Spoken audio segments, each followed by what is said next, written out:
interesting Sefarno over here. We find when the Torah goes and mentions the 70 nefesh, the 70 individuals who came to Egypt, it mentions the tribes by name. Reuven, Shimon, Levi, Yehuda, Yisachar, Zvulun, Binyamin, Dan, v'Naftali, Gad, v'Asher.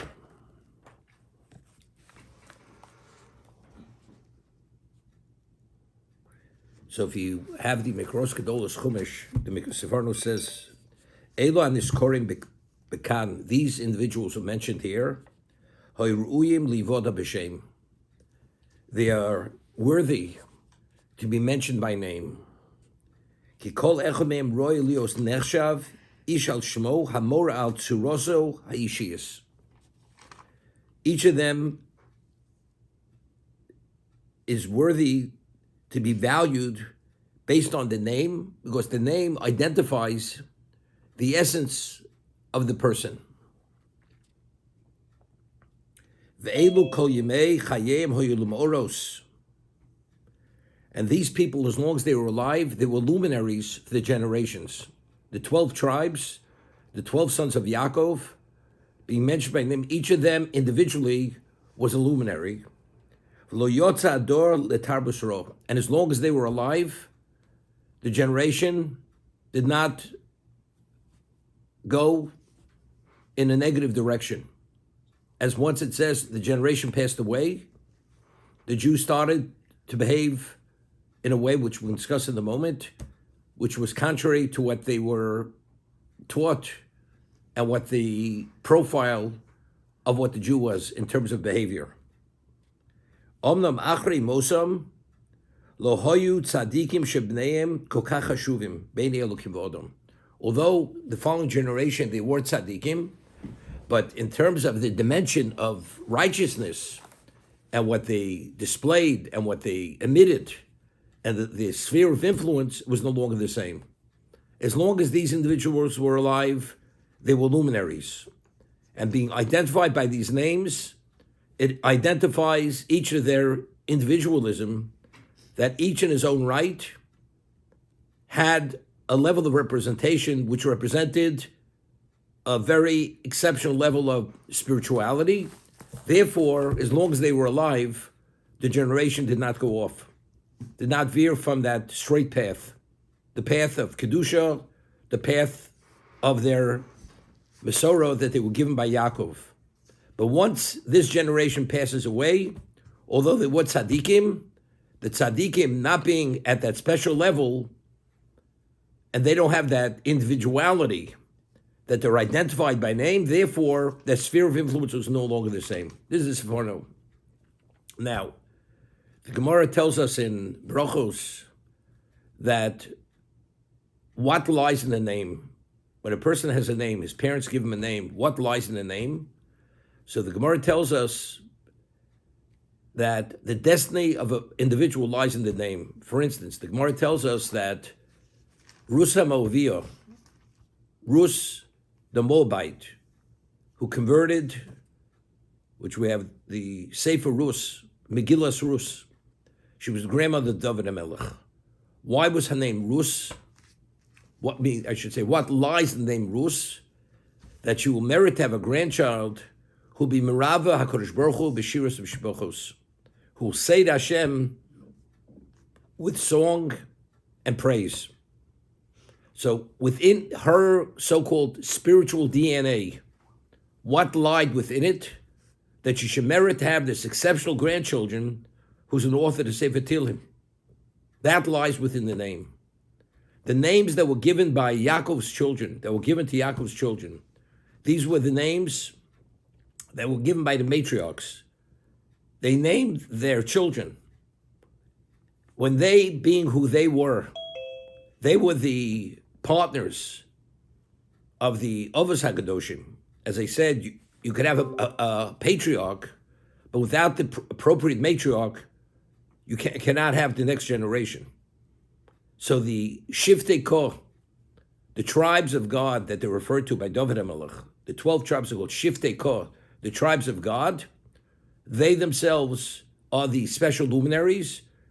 Being a luminary Just want to make that clear. We say that Ner Mitzvah Torah Or.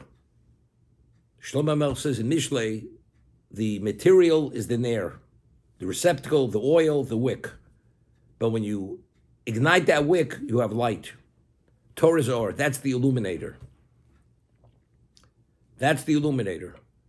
A person only chooses to behave in a certain way because he doesn't appreciate the degree of right and doesn't appreciate the degree of wrong, of negative. But when things are magnified, illuminated, you see clearly the value of everything. That's Torah Or. Torah gives us the ability, these people were luminaries. They illuminated the path for the generation that there was never a question to leave the fold or to compromise on what they were given by their parents, by Yaakov or by the tribes themselves, the Shvatim themselves. I was just thinking, it's interesting, they're called Shiftei Kor. The tribes, the sons of Yaakov, Shiftei Kor. We know that God there are many appellations for Hashem. There's Yud Kei Vov Kei, there's Adni, there's Shakai, there's Kale. They're not called Shiftei Kale or Shiftei Shakai. They're Shiftei Kor. What's Kor? So the Gemara tells us in two locations, based on a pasuk in Tehillim, that David Melech says, Kor Tzur Olomim. Kor, Yud Kei, that letter of the name Hashem, Tzur, he formed worlds. With the spirituality which lies in the letter Yud, he formed Olam Haba, the spiritual world. With the spirituality which lies in the letter Hey, he formed the physical world, Olam Hazeh. And the Gemara speaks at length, in what way does the letter Hey connote the physical world in terms of its shape? You have a roof on it, you have a right leg which connects to the roof, the left leg, you have an opening, and the space between the two legs, the right leg, is wide open. What is life all about? What is free choice? If a person chooses to go into free fall, anything you want, do everything, even defiantly, go against the will of Hashem, that is the choice of a human being. That's free choice. But let's say after you go into free fall, and you're holding literally at the very bottom, and you want to come back, one has the ability to do tshuva. How? You have to come back not in the same way that you left the fold, but rather you have to come through that small opening between the left leg and the roof. That is within the choice of a human being. If he wants to come back, he comes through that small opening. So it represents Olam Hazeh, the physical world. That's what the letter Hey connotes. Shiftei Kor. The only ones who are able to contend with this world, and the reason why this world was created, because they're Shiftei Kor. This is Bereshis Bara Elokim es hashamayim v'ha'aretz. What is the objective of creation? The fulfillment of the Torah, to meet the challenges, to fulfill the Torah. And which nation, of the only nation, is the only nation which has that capacity? It's the Shiftei Kor. It's the Shvatim, it's the children of Yaakov, because we have a level of spirituality. We have another dimension of neshama that ultimately we became Adam. Atem kriyim Adam, hem lo kriyim Adam. We became the equivalent of Adam Rishon before he ate of Deitz Hadas, and therefore our representation, our capacity, is that we're able to meet the objective of creation, which is L'chvodi Barosiv. And that's the way the Ramchal writes that a non-Jew only has seven Noahide laws to contend with, because he didn't merit to be at Sinai, and the impurity of Deitz Hadas is in its full form. Therefore, he can't contend with Tarek mitzvahs. It's impossible. We being at Sinai, the Gemara tells us at the end of Masechah Shabbos, it was Poskezu Mosan, being exposed to the intensity of Hashem's presence at Sinai. There was a spiritual pollution which was vaporized as a result of that exposure. Because that impurity of the Nochosh, there were two things that happened. after Adam ate of the tree of knowledge. Firstly, he was impacted by the evil of the tree, of the fruit. In addition, it says, Bod Nochosh al Chava, Vihitu Bozuma.